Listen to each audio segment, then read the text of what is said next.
Pour ma part, je suis très favorable à cette loi qui est sujette à référendum. Donc la loi a été votée par le Parlement, mais elle est attaquée, ce qui me surprend. Parce qu'il y a quelques années, on a voté déjà sur le sujet, mais pour un vote un peu différent, il s'agissait de savoir si on accordait automatiquement la nationalité. Ça, les Suisses ont dit très clairement non. Ici, il ne s'agit pas de ça, il s'agit de faciliter les démarches, mais ça reste une démarche personnelle pour des gens dont les grands-parents sont venus s'installer ici.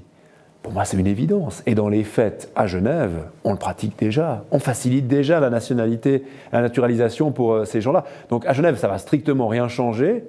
Donc il faut voter oui, parce que ce serait embêtant qu'on donne le signal inverse.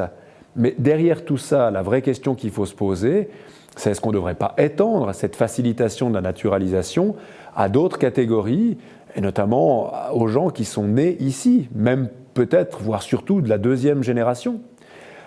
Donc mon souci, c'est celui-là, et c'est celui d'un ministre du canton qui aujourd'hui naturalise le plus, et j'en suis très fier. On fait de gros efforts. On est passé en 4 ans de quelques 2000 naturalisations par année à plus de 6000, que ce soit des naturalisations facilitées, comme par exemple pour les couples mariés ou pour les enfants qui ont passé plusieurs années de formation ici, ou que ce soit des naturalisations ordinaires.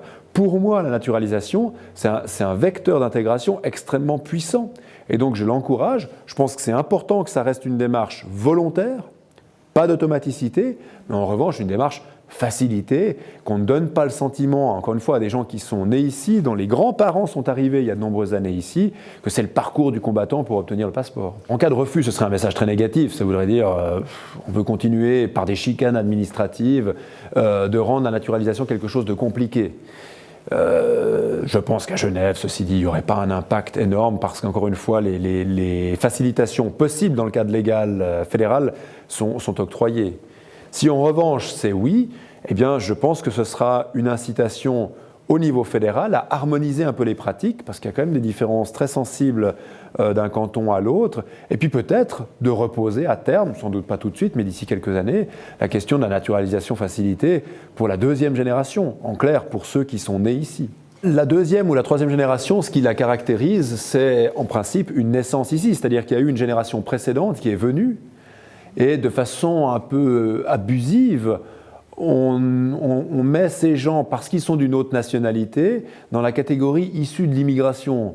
Mais enfin, alors, c'est issu en deuxième degré, parce que ce n'est pas direct de l'immigration. Et prenons simplement un chiffre pour éclairer cela. Aujourd'hui, les personnes qui servent dans l'armée suisse, qui par définition sont suisses, eh bien, il y en a 34% qui sont à la base des gens qui n'étaient pas suisses. C'est énorme, ça veut dire qu'un tiers des gens qui servent un pays, qui sont allés sous les drapeaux et qui font, au-delà de l'école de recrue, des cours de répétition, sont issus de l'immigration, pour le dire comme ça.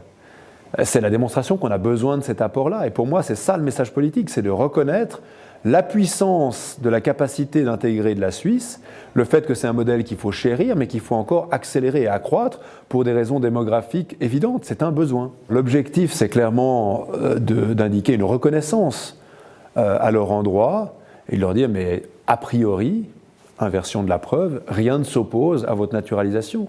Donc on ne va pas vous demander de passer par le parcours administratif potentiellement perçu comme un peu chicanier, qu'aurait, je dirais, un candidat ordinaire. Donc c'est un message positif et un message d'accueil au-delà duquel on ne peut pas aller, parce qu'encore une fois, on n'est pas dans une logique d'automatisme, mais c'est comme ça que ça devrait être perçu. Je pense que si on m'avait dit que la démarche restait très compliquée, j'aurais eu le sentiment de ne pas me faire reconnaître dans mon pays, et je l'aurais assez mal vécu. Et moi, comme ministre de l'Intégration, ce qui m'intéresse, c'est que les gens se sentent bien ici, qu'ils ne sentent pas que tout leur est dû et tout est acquis. Au contraire, d'ailleurs, chaque fois qu'on procède à des naturalisations, on rappelle que c'est des droits, mais c'est aussi des devoirs. C'est un regain de responsabilité, c'est aller voter 4 fois par an, c'est s'intéresser à la vie du pays. C'est même plus de responsabilité que ce qu'on imagine. Mais pour tenir ce discours, il faut être crédible. Et être crédible, c'est avoir la possibilité de naturaliser les gens sans passer par un gincana de bureaucratie. Est-ce que vous pensez réellement que des gens dont les grands-parents sont arrivés en Suisse, mais dont les parents sont en principe nés ici et dont le cursus scolaire et souvent professionnel s'ancre ici, est-ce que vous pensez vraiment que c'est se rendre service à nous-mêmes, les Suisses, que de leur compliquer la vie dans la perspective éventuelle et souhaitée, et sans doute souhaitable, d'une naturalisation? Je pense que la réponse, c'est clairement non. Il faut qu'on puisse accepter cette réforme pour donner un signal dans une période qui se caractérise quand même aussi passablement par des mouvements xénophobes, un signal qui est naturel. Comme la population suisse est extrêmement diversifiée, on est dans un pays où il y a 4 cultures différentes, où il y a 4 langues différentes, il y a en réalité beaucoup plus de cultures que 4, mais voilà, la diversité, c'est dans l'ADN de la Suisse. Ça ne veut pas dire qu'on doit et qu'on peut accueillir tout le monde. C'est-à-dire qu'on doit préciser les conditions, et précisément, les conditions, s'agissant de gens qui sont là pour la 3e génération, devraient être assouplies.